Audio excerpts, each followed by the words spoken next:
네, 공인회계사회가 추천하는 각 분야 전문 공인회계사들이 전해드립니다. 세금을 줄여주는 솔루션 코너 절세미남 절세미녀. 오늘 창업 관련 전문인 삼도회계법인의 최윤정 회계사 나오셨습니다. 어서 오십시오. 반갑습니다. 안녕하세요. 네, 창업 관련 지난주에 이어 오늘은 공동 창업으로 할 때 어떻게 세금을 조금 절약할 수 있을까? 네. 그거죠? 네. 네, 그러면 먼저 웹툰을 통해서 오늘 주제 한번 확인해 보겠습니다. 대학 때부터 몰려다닌 것도 모자라서 이렇게 창업까지 너하고 같이 하게 될 줄이야. 그러게 말이야. 앞으로 지금처럼 사이좋게 열심히 잘해보자. 아 참, 그런데 우리 동업계약서는 쓰고 시작해야 하지 않을까? 에이, 우리가 함께한 우정의 시간이 얼만데 그건 나중에 필요하면 천천히 쓰자. 그러지 뭐. 그럼 이제 사업자 등록을 해야 될 텐데 나를 대표로 하자는 의견은 변함없는 거야? 응. 내가 지금 운영 중인 개인 사업을 계속 간이과세에 적용받으려면 또 다른 사업으로 추가 매출이 생기면 안 될 것 같아. 그렇겠네. 그래도 공동사업자로 등록하는 게 서로 더 책임감이 생길 것 같은데. 그럼 나는 내 이름 대신 우리 와이프 이름으로 등록할까? 네, 최윤정 회계사님 보니까 이제 창업을 공동으로 할 때 어떻게 시작하느냐? 동업 계약서를 쓰는 게 좋은가요? 쓰는 게 지금 좋다는 거죠? 그런가요? 네, 동업계약서는 필수적으로 챙기셔야 합니다.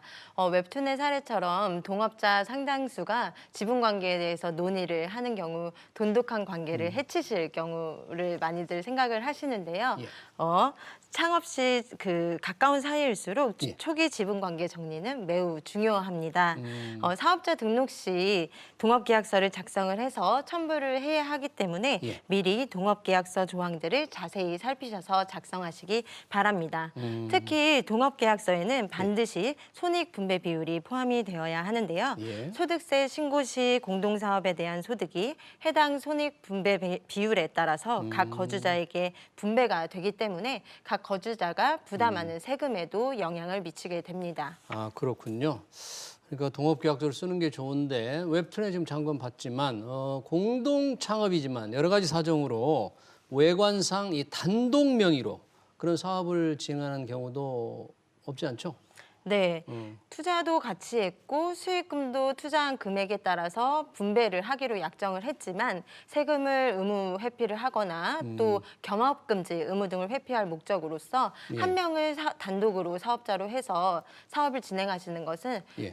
매우 위험합니다. 아, 왜냐하면 예. 세법에서는 공동사업자가 존재함에도 신고를 해야 되는 내용을 신고하지 않거나 또 거짓으로 신고를 한 경우에는요. 예. 공동사업자 등록 신고 불성실 가산세를 부과를 하게 됩니다. 예. 이때 공동사업자란 실제 경영에는 참여를 하지 않고 예. 출자만을 한 출자 공동사업자도 포함이 되니 예. 주의를 하셔야 됩니다. 네. 또 앞서 말씀드린 가산세를 제외를 한다고 하더라도 단독 명의로 사업자 등록을 한 경우보다 공동 명의로 사업자 등록을 했을 때 그 세금이 더 절약될 수 있는 부분이 있습니다. 아, 그래요. 그러면 공동 명의일 경우와 그렇지 않은 경우 세금 차이는 얼마나 나나요?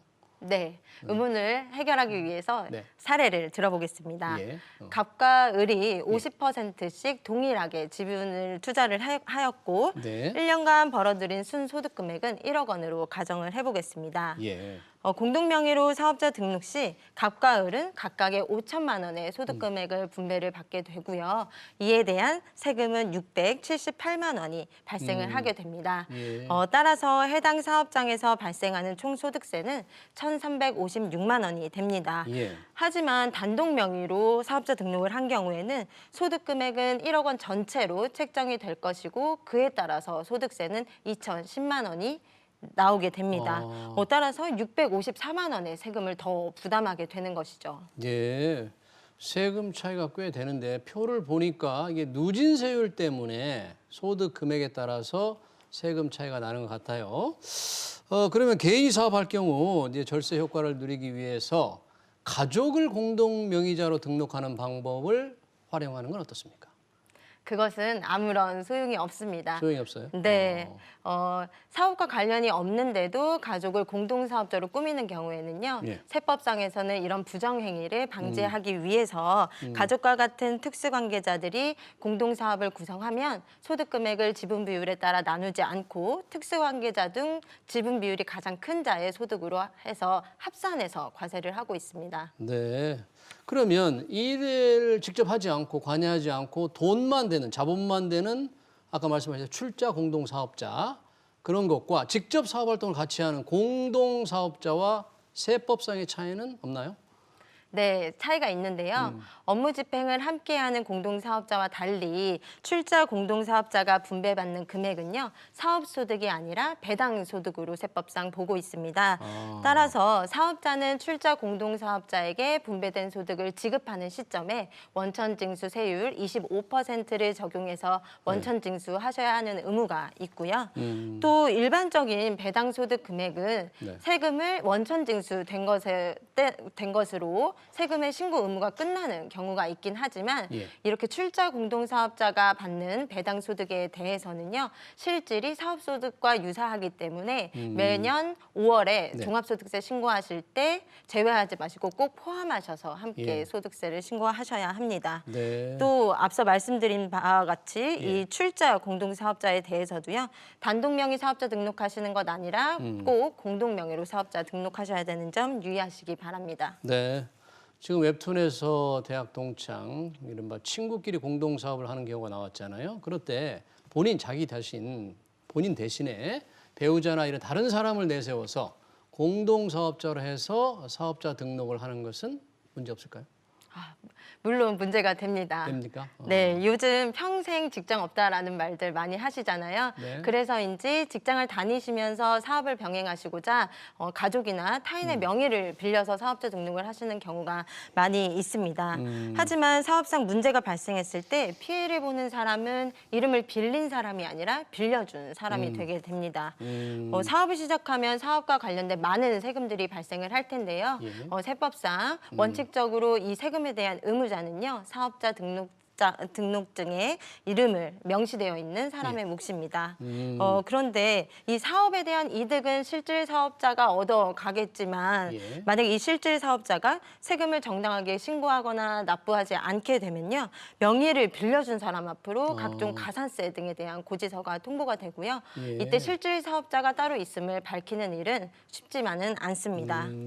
또한 타인 명의로 사업자 등록을 한 사람은요. 사업 개시일로부터 또 실제로 사업을 영위하고 있는 것으로 확인을 한 직전일까지의 공급가액에 대해서 100분의 1에 대한 가산세를 납부하셔야 합니다. 네, 그렇군요. 그러니까 가족이라고 하더라도 사업과 관련된 이름, 명의 이게 함부로 빌려주는 것은 굉장히 위험하다는 얘기인데 지금 개인 사업을 하고 있는 친구다. 만약 공동명의로 사업자 등록을 하면 그 개인 사업장에서 받고 있는 이 간이과세라는 좀 싸고 편리한 세금, 낮은 세금이 있지 않습니까? 이 간이과세 유지될 수 있습니까? 네, 유지하실 수 있습니다. 세법에서는 공동사업장에 대해서는 해당 공동사업자를 별개의 납세 의무자로 보고 있기 때문인데요. 한 개인이 단독사업장을 가지고 있고 이에 더해서 공동사업장을 갖게 되는 경우라도 네. 기존의 단독사업장은 공동사업장과 별도로 간이과세를 유지할 수 있게 되는 것입니다. 네. 또한 기존의 공동사업장과 구성원이 다른 공동사업장을 갖게 되시는 경우도 단독사업장과 동일하게 별도로 판단을 하게 됩니다. 네. 예를 들어 보겠습니다. 네. 기존에 갑이 일반 과세를 적용받고 있는 일과의 공동 사업을 하고 있었는데요. 예. 이때 병과 함께 새로운 창업을 하려고 하고 있습니다.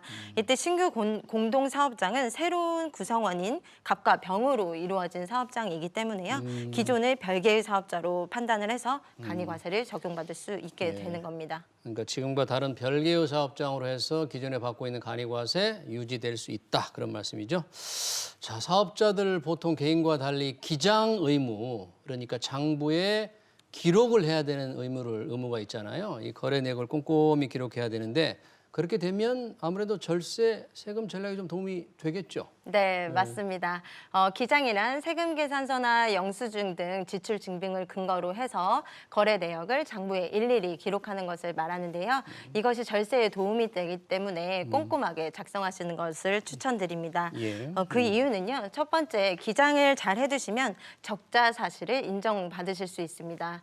세금을 신고하거나 납부해야 될 때가 되면 납세자분들 입장에서 사업하다가 계속 손해만 봤는데 네. 세금이 무슨 말이냐라고들 많이 하시는데요. 그렇죠. 이때 적자를 인정받을 수 있는 사실이 그 근거가 바로 기장된 자료들, 장부에 기록하는 거. 네.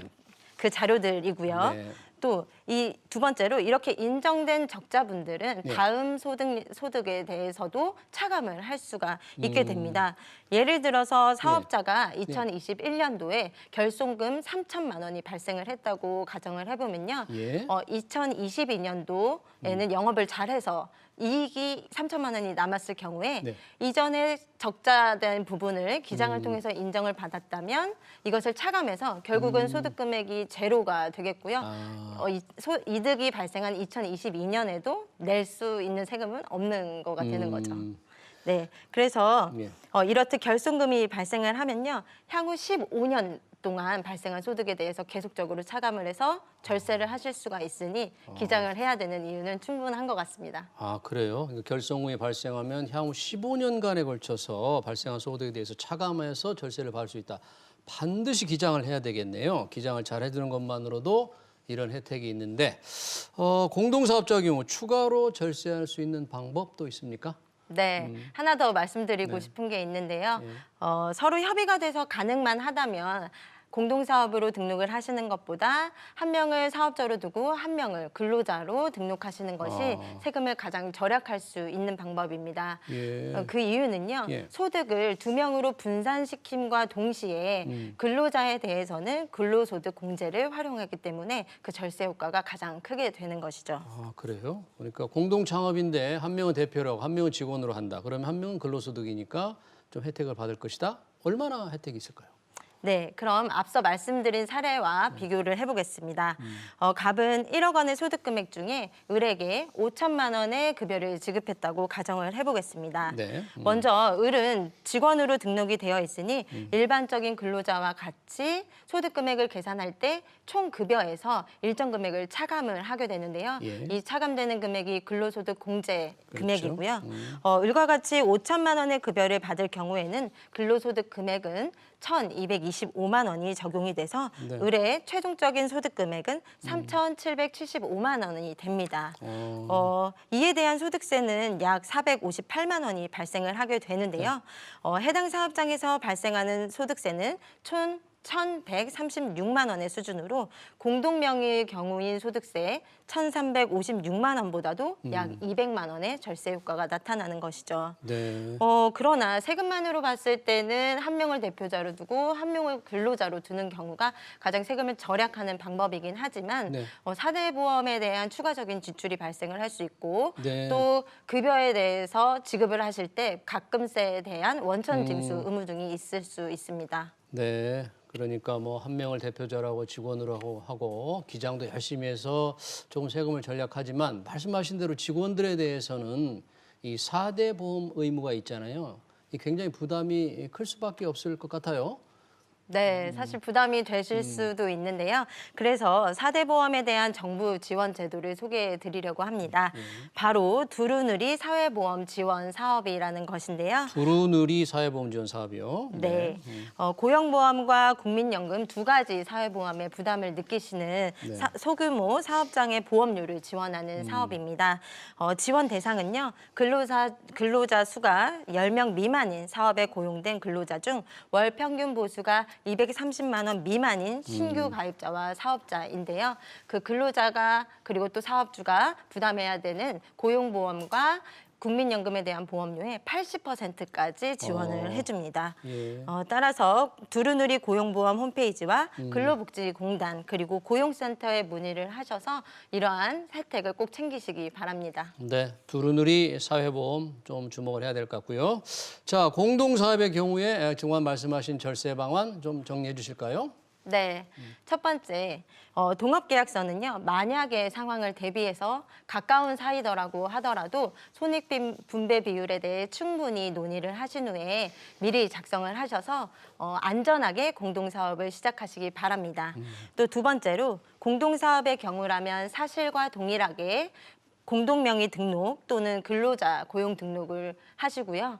또 근로소득 혜택은 꼼꼼히 챙기셔가지고 사이좋은 절세하시기 바랍니다. 네. 또 마지막으로 타 사업장이 있다고 하더라도 공동사업자의 구성원이 다른 경우에는 간이과세나 또 기장의 의무들은 별도로 적용을 받으니까요. 걱정하지 마시고 정당하게 사업자 등록하셔서 가산세 위험 회피하시기 바랍니다. 네, 잘 들었습니다. 지금까지 공동 창업 관련 절세 방안 들었습니다. 삼도 회계법인의 최윤정 회계사였습니다. 고맙습니다.